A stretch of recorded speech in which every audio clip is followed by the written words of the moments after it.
Good morning, ladies and gentlemen. We're going to get started in about a minute. We're still accepting a few folks to the orientation.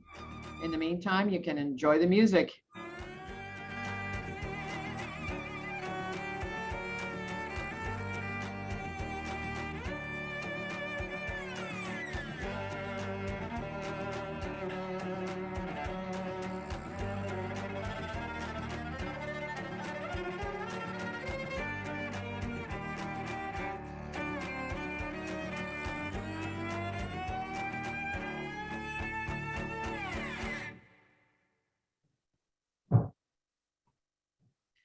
Good morning, ladies and gentlemen, and welcome to our first employer orientation for the 2021 summer.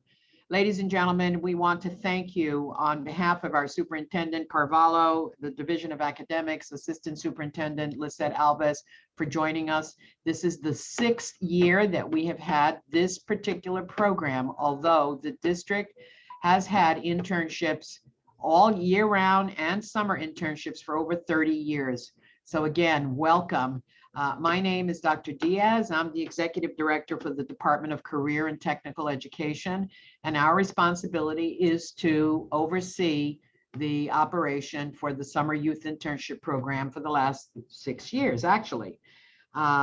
First of all, I'd like to thank the funders of this particular initiative, Career Source South Florida, the Children's Trust, Miami-Dade County, EdFed, the Educational Federal Credit Union, and the Foundation for New Education Initiatives. We thank them for their continued support of this program. Because of that, we will be able to service at minimum, and as of today, 2,450 students.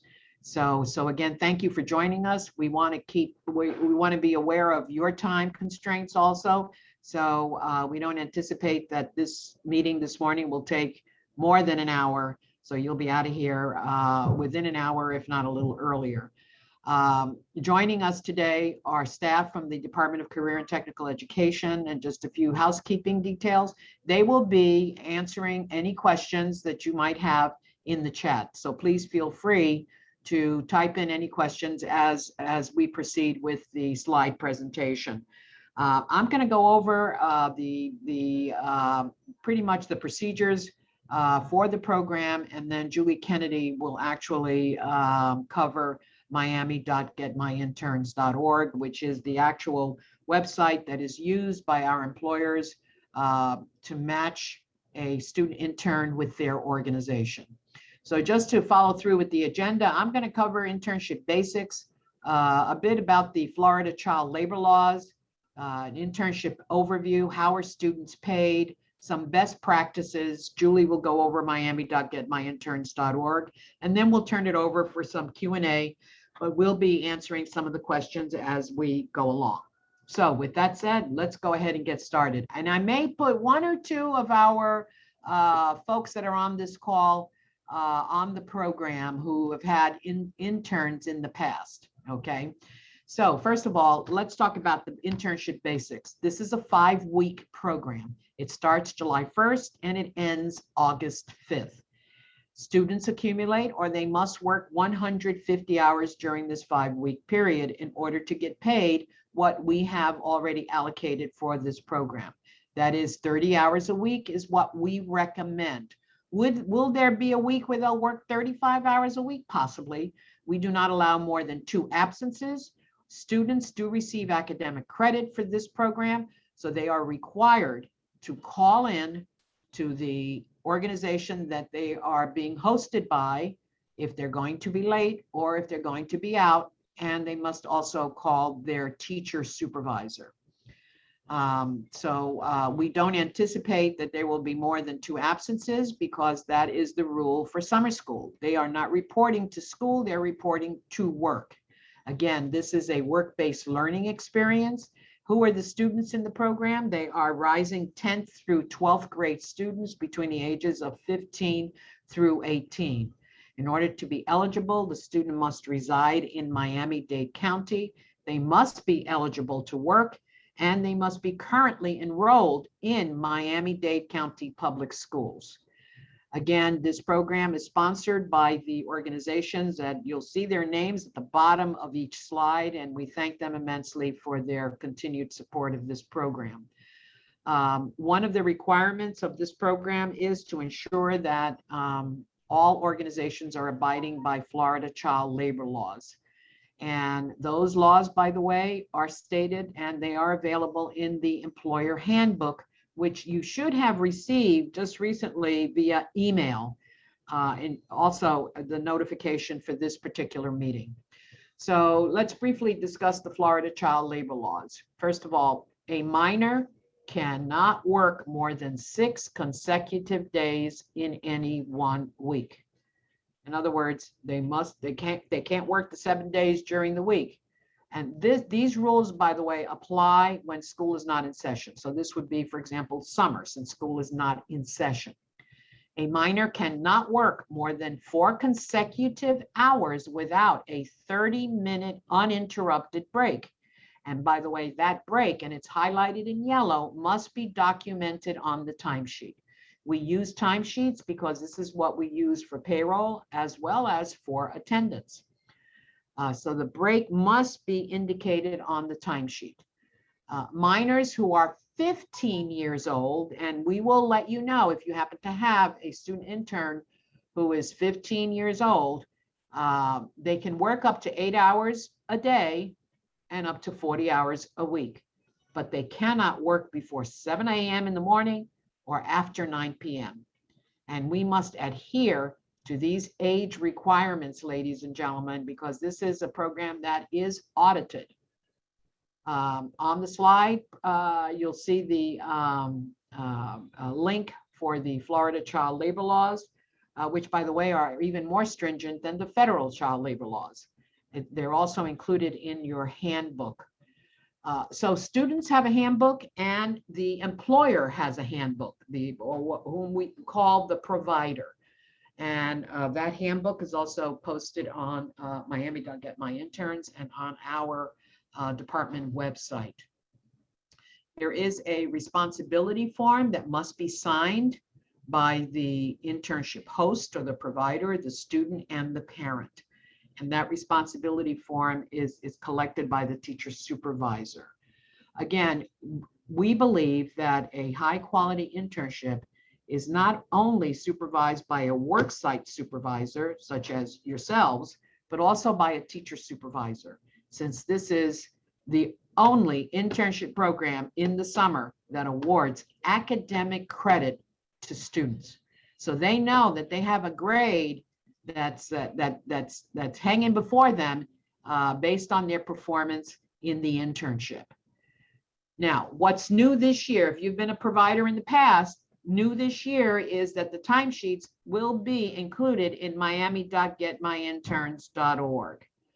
Okay, we ask that you as the worksite supervisor or whoever is designated as supervising the student to please review the hours and sign the timesheet on a weekly basis.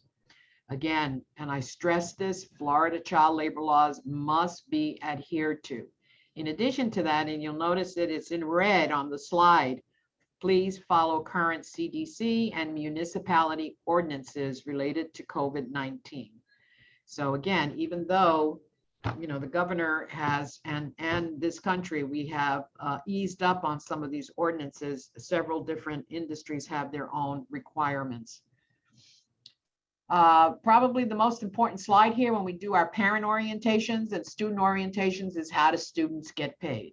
And also for the employer, because many times the employer gets involved if there is an issue as far as payment for the student intern. Again, the program is sponsored by these organizations. And how do they get paid?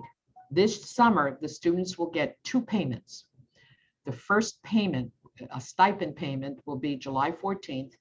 And in total, they receive $1,300 for 5 weeks of work.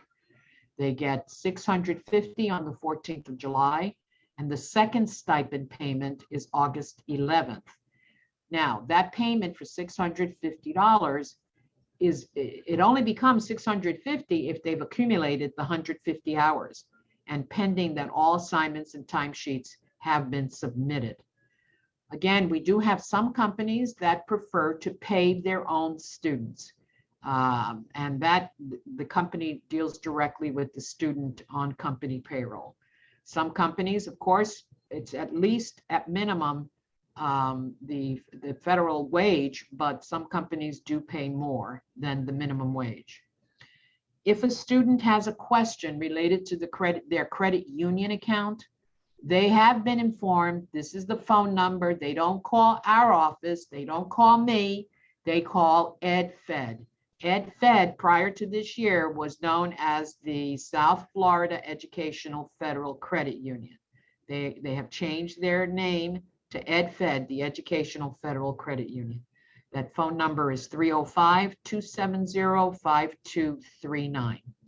And by the way, that first payment, notice there's an asterisk. This sometimes happens, by the way. If a student doesn't see the funds in their account, we don't write checks. They get their money transferred to their account. Every student is required to open up an account. If they don't see it by close of business on that day, then they are to call that phone number. Okay. Now, if they don't have it in their account, it's probably because they did not open the account prior to May 28th. We need that amount of time to make sure that payments go through accurately. You'd be surprised at how many issues we have. Student name change, middle name is incorrect, number in the Social Security was transposed. Whatever the requirements are from the credit union, that's what we follow. So your handbook, again, your handbook is posted online. It goes through the rules and procedures of the program, but there's really nothing in there that I haven't really, we haven't reviewed with you during this particular presentation. If you have any additional questions that cannot be answered in the chat, please, we do have a hotline, or you can email us and the contact information will appear on the last slide. In the handbook, we also give some recommendations on how to integrate students into your environment. We do discuss the internship assignments. Again, the students receive academic credit, so they are turning in assignments. They don't turn them in person. They somehow, they upload those to a platform called Odysseyware, which is, again, high quality internship. We have an online course that students must complete. And since they're already familiar with that platform, they also submit their assignments to that platform. Now, they may ask you during the first 2 to 3 weeks, a few questions about the organization, the organizational chart, maybe, a little history about the company, because it's part of their assignment. So just be aware of that. In some organizations, sometimes, especially if you have multiple interns, they may have during the day a meeting with the interns to go over the assignments to find out, or, it usually works out nicely when the employer says to the student, have you turned in your assignment? They don't pay as much attention to teachers, but they'll pay attention to someone outside of the educational arena. So we ask that you please work with them on that, and just ask them. You don't have to sit down with them to review it, but they may have some questions about the history of the organization. Timesheets, again, are submitted electronically. We are using Miami-Dade Interns, and they must be approved by the worksite supervisor and the teacher supervisor. So how are they graded? Ladies and gentlemen, this is the only course in Miami-Dade County Public Schools that I'm aware of where there is, outside of the teacher, someone else grading the student. 50% of their grade is based on your assessment of that student intern. Again, they are working in your organization. You would assess them just like you would one of your regular employees. We ask that you do take some time, sit down with them just like you normally would, to review their performance. So 50% of their grade. Can a student fail an internship? Yes. Do we have many who fail? No. If they fail, it's probably because they have not turned in an assignment, not because of their performance on the internship site. Many of our students, they're very talented, they do well, but for the first time, they have to prioritize and manage their time effectively. For many, this is their first introduction to the world of work. It's not easy to adjust to that. And it's in the summer when many of their friends are going out to the beach and so on, but they've taken the opportunity to advance, to learn more about the industry, as well as to possibly even raise their grade point average. So the students are graded based on a progress report. It's a midterm report that is done based on your midterm evaluation and then the final evaluation. We do ask students to self-evaluate the program, not only the program, but also the work site. And there are a few questions that they're asked about their relationships with coworkers, their worksite supervisor, and so on. And this is, again, reality. And we always want to improve upon this particular program also. So we utilize the student evaluations, also the employer self-evaluation. We will ask employers to submit their assessment of the program also. In that particular assessment, ladies and gentlemen, it won't take you too long. We ask questions about the student, about the program, about the help that you receive, such as what we're doing today, for example.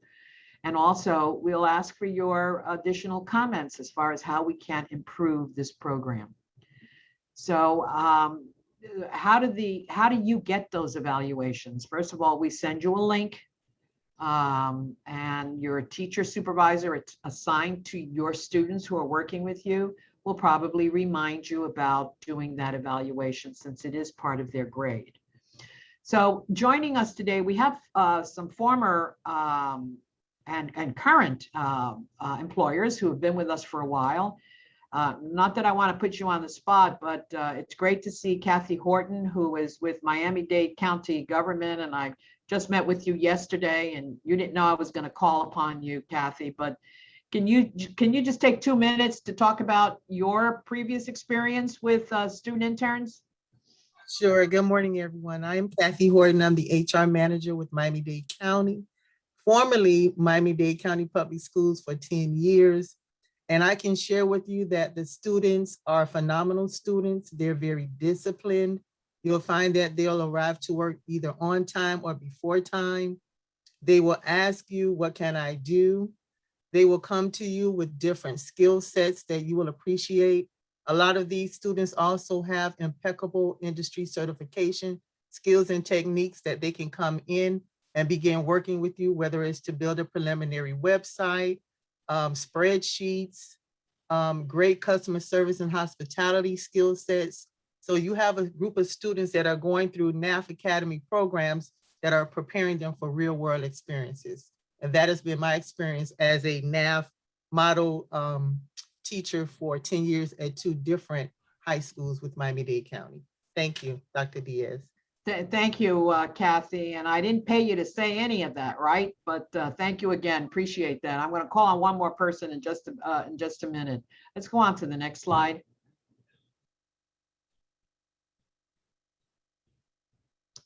So last year we had to pivot since we were under the pandemic, and we came up with a few tools and some strategies as far as and tips to provide employers. And this you'll find in your handbook also. So this particular slide, these next 2 slides are some tips for working remotely.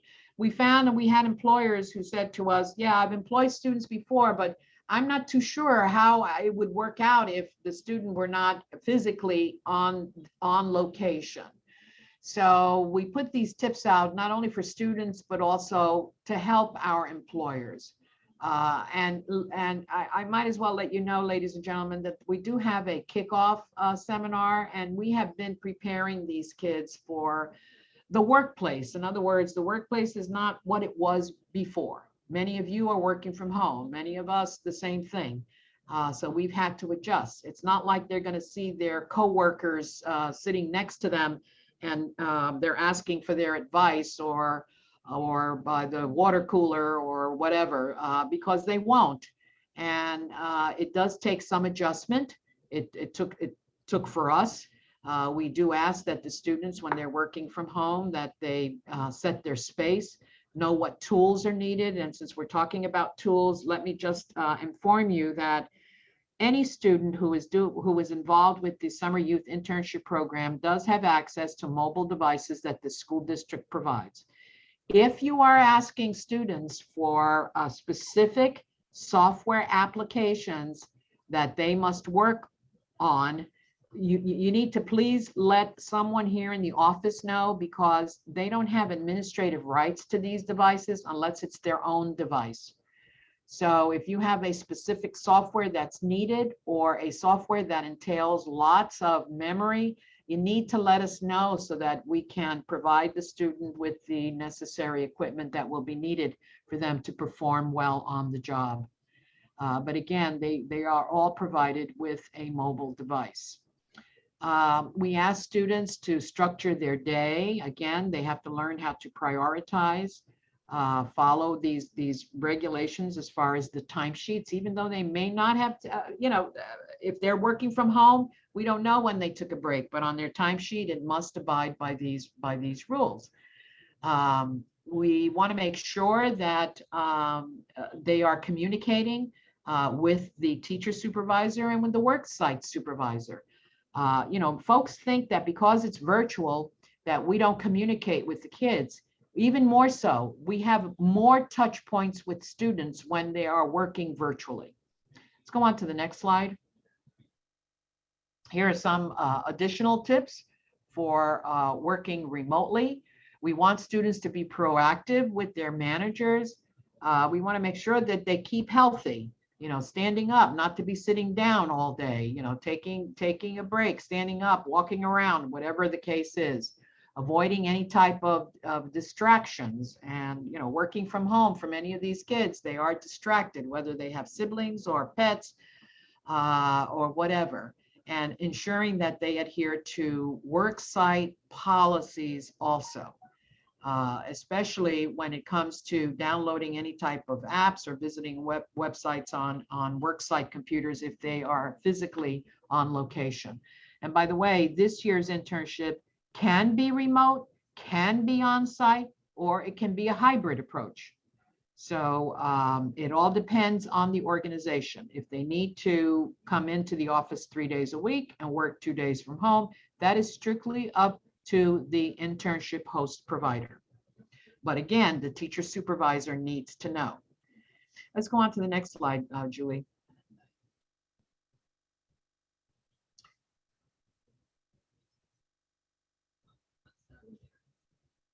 Online interviews. So on Miami.GetMyInterns, you would schedule interviews with the students. They can either be on site or they can be virtual or online. So these are some best practices that really apply to both the employer and the student. Our students are fully aware of how to use Zoom and Microsoft Teams, by the way. So if you're using those two communication platforms, they're already familiar with it. Many of them operate the same way. Some students, depending on the school that they attend, have also used the Cisco WebEx meetings. We ask that for the online interview, students find a quiet room or a space, again, to avoid any distractions or interruptions. They should do a test run before the interview to make sure that their equipment is working properly. They should have questions already prepared for the interview, even though the interview might be online or via telephone. We ask that they dress professionally. I had a student last summer who indicated on the resume that they had dressed professionally and they looked really good, but the interview ended up being on the telephone. Okay, so but these students are very, very well prepared. We ask that they maintain eye contact, especially if it's an online interview. And the same thing goes for the employer. Make them feel at ease. For many of them, again, if you remember your first job and your first interview, you were probably nervous too. So at this time, I'm going to ask one of our other internship providers to do a 2-minute spiel about the internship program. Josie Goitisolo, also a member of our STEM board. Is she on, Josie? She doesn't know I was going to call on her.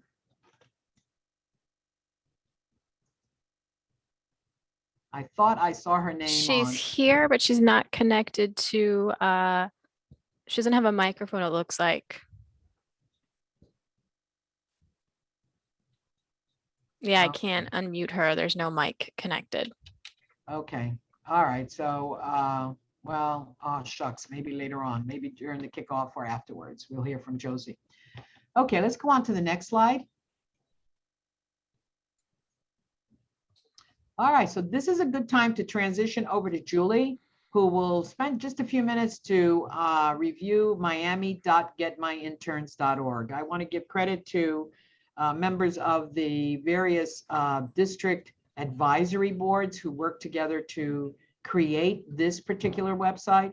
Each year we enhance it, we make it better.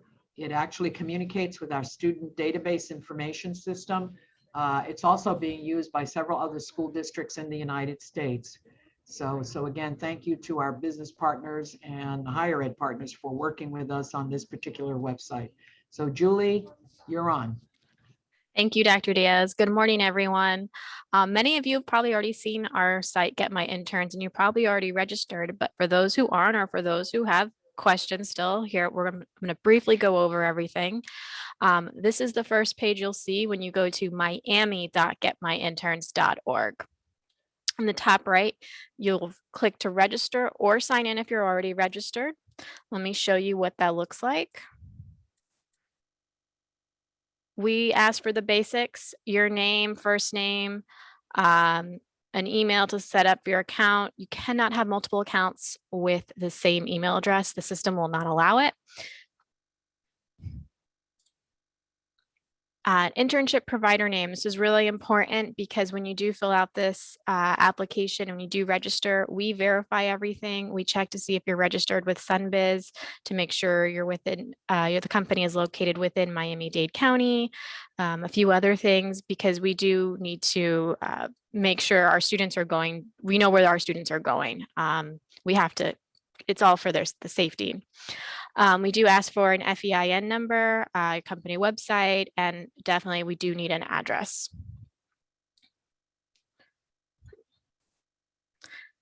And the next part is asking for job posts. We have updated this since last year after COVID. There is an option to indicate whether the job position is remote, on-site, or hybrid.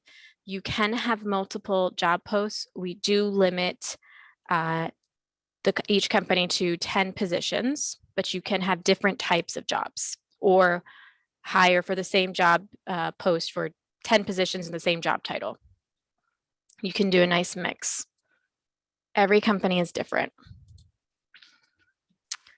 Once you've completed those steps, your account automatically goes into pending, and our office will review your application and then approve or contact you if you have any questions. You'll get an email notification with what to do and some more information about the program. And then you can go into your account and start looking for interns and managing your job posts. It's about a day turnaround. So here on this site, when you log back in, you'll have all these options on the top. And for managing your job posts, you can either add a job post, delete a job post. Once you've hired a kid and you don't want the job post to be listed anymore, all the way on the right, you'll see this little eye icon. That means it's visible.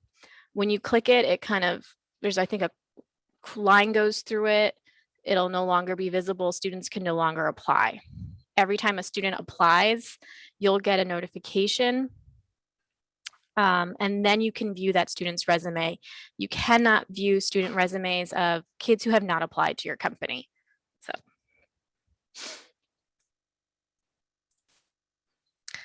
Yeah, I wanted to just give me a second, Sure. Julie, on this one, because sometimes employers are confused and they'll call here and they'll say, well, we have not heard from any students yet who have shown an interest. it's important that your job description be written so that it entices students to want to apply to your organization. So you got to find, what triggers a young person to want to work at your organization. And again, as Julie stated, only those students who showed an interest. Many of them, they look geographically, or they also search by proposed career pathway. So if they have an interest in journalism, they have an interest in medical, they have an interest in accounting, those are the positions and things that they will look for.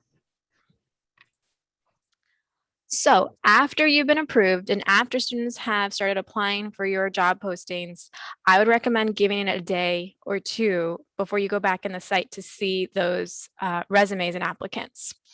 You're going to go up to the top of the screen where it says Find Interns, and you have to select, you can search by school, career theme, grade level, and you will only see those who fit that criteria and that have also applied. So we recommend to just kind of select all the schools. I think it's an easy Control A option. And then all of the kids who have applied to your position, your company, you'll be able to see them on the bottom here. You'll see the kid's name, the school. Some companies work specifically with one school. That's fine. It's completely up to you. Then you'll be able to see the student's resume. You can view it, you can review it. Again, these kids, most of them have not had a job. So a lot of the resumes are volunteer work, extracurricular stuff from school. Some are returning interns because we have freshmen, sophomores, and juniors. So if you like this student, let's say Alexander we have here as our example, and you want to schedule an interview, you go ahead and hit consider.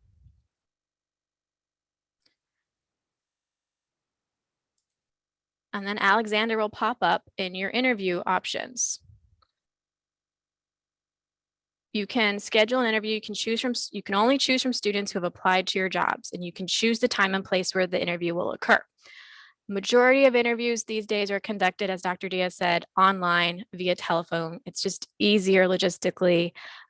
This was before 2020. Many companies did have students come to visit them, or some companies used to go to schools, and maybe we'll get back to that next year. But this year, we definitely recommend remote interviews. It is very easy.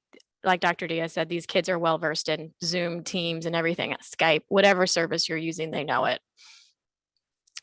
Now, as a company, you are the only one that can actually cancel the interview on the system. Our office, unfortunately, cannot cancel it. The student cannot cancel it, but they do get an email notification with your contact information and the time of the interview. We have instructed them if they have any issues, whether it's technology, they're sick, an emergency, to contact you immediately to reschedule. If they need to cancel, we've told them they need to contact you and to not be a no-show. If you need to reschedule, you have their contact information from their resume. You can definitely reach out to them directly. If you want to schedule an interview on your own without going through the website, that's fine. As long as that student has applied to you, you have their contact information, you can reach out to them directly. That's not an issue.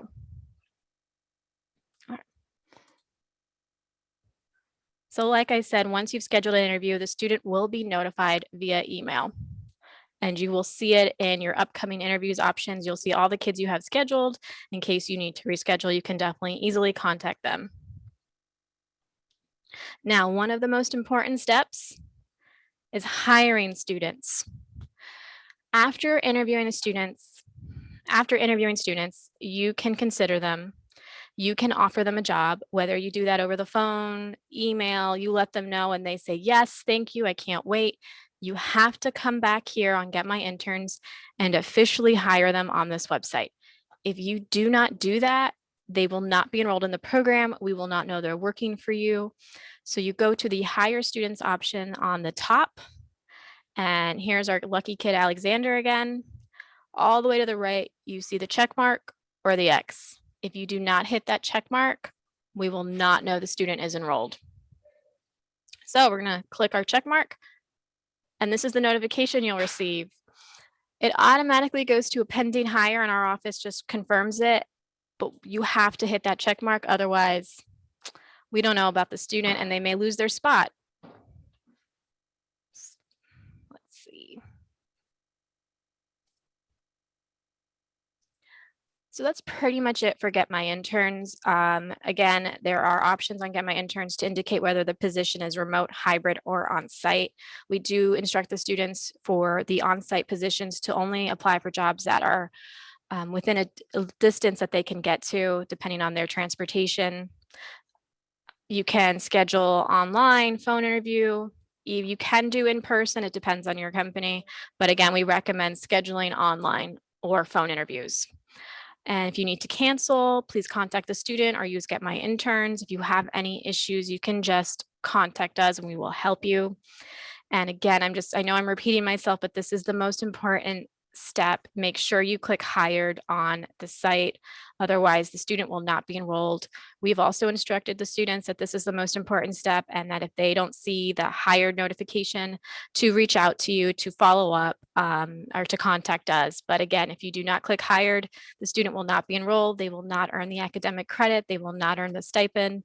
So, and if you're not sure, call us. We will help you. Let's see, I see a question about Get My Interns about changing your password. You can absolutely change your password. You should have that option when you log in or you try to log in, there's a forgot password.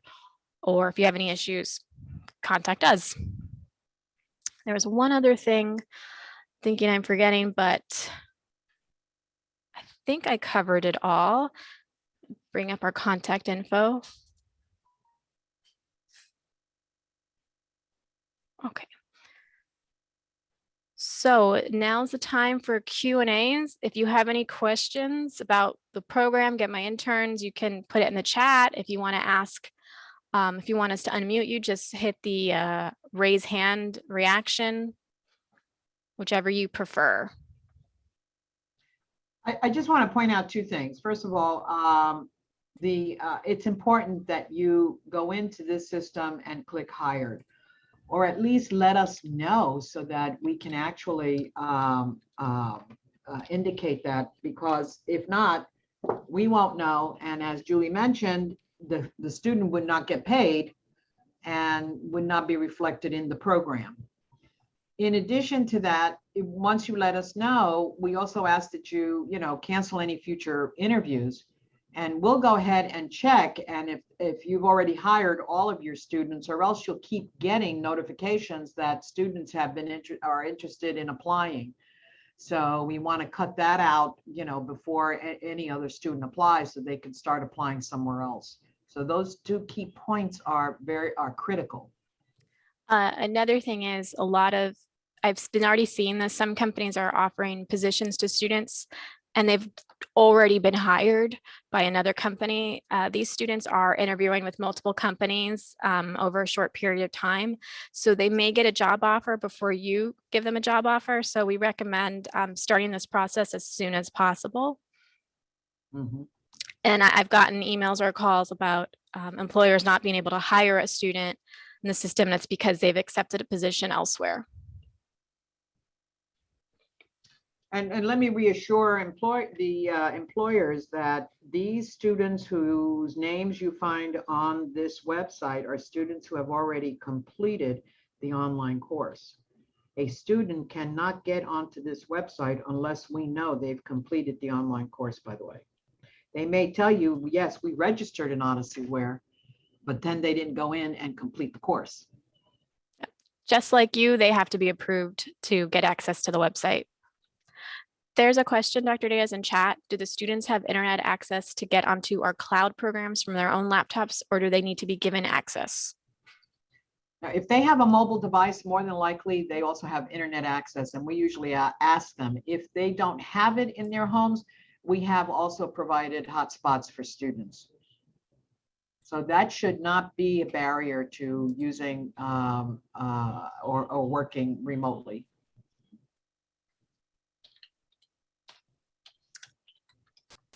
Are there any other questions? Now, by the way, let me just backtrack just a little bit. If it's a site where maybe the school district has not allowed that site to go through, then please call us and we will unblock the site if it's an official site needed for work. Will students still be visible to an employer despite being hired by someone else?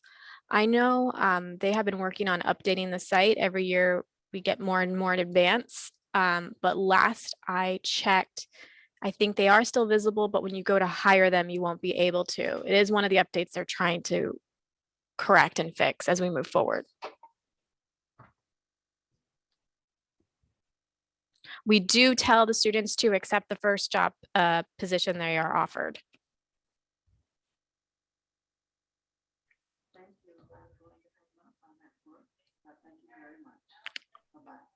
Are there any other questions? Maybe it's just early, Dr. Diaz. Either that or we did such a great job answering all their questions. Again, if we didn't, please call our hotline, 693-3005. And if you call during regular work hours, probably someone, a live person, will answer. If you call on the weekends, leave a message. We'll be happy to return your call. I see Officer Suarez is here from North Bay Village. It's my old neighborhood. Charles, thank you for your email, and please just communicate with us, and we'll get back to you in reference to the kickoff. Our superintendent also does the kickoff online to welcome all of our students to the internship program and wish them well. Do employers know what some of the assignments will be ahead of time? Yes, the assignments are actually in the handbooks. There is a student handbook and an employer handbook, and if you go to the website, you can actually take a look also at the student handbook. The assignments should not be that time consuming. I think the last assignment's probably the biggest one. That's the PowerPoint presentation. Yeah, you're going to find that you'll have students who want to use a camera maybe to take some photos if you allow them to. It's for their multimedia project that they do at the end of the internship. Sometimes we use these projects to show our outside additional funders, for example, but we impress upon them the importance of when they start school during the regular school year, that they share that project in their classrooms with underclassmen. And this way they can tell their colleagues and the underclassmen what to expect for an internship. So we start early in the year preparing our kids for these internships, especially if they're in one of our career academies. There's a question, are there guidelines as to what is permitted or not permitted in the position? For example, we are a DIY workshop, are tools prohibited?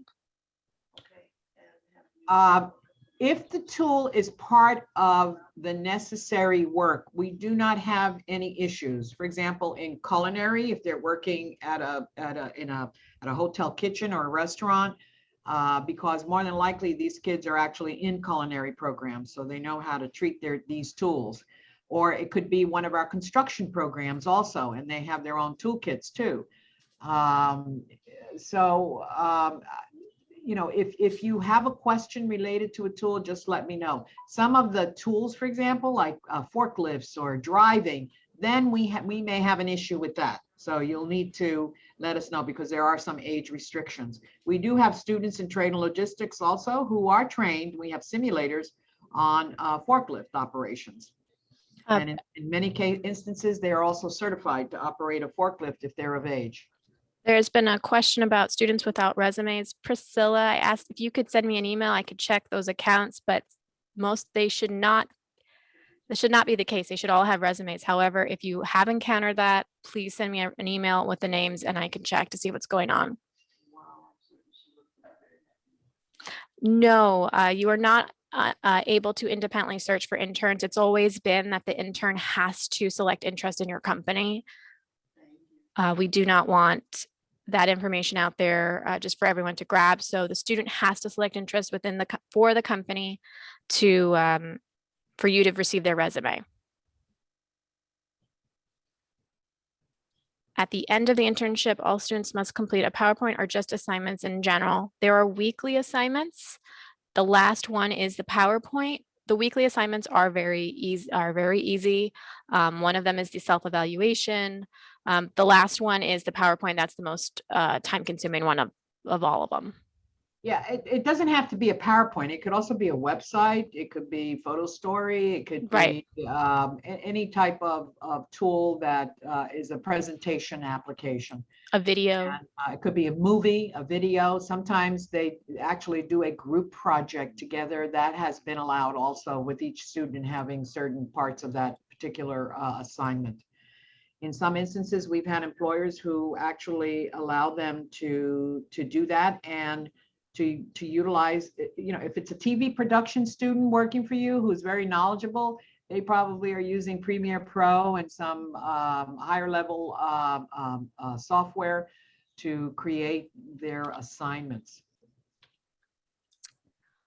Are the interns required to collect media release forms for photos they may have with the children? We have them sign media release forms as part of their paperwork that they fill out. If you have your own media release, we recommend you are allowed to have the students sign it.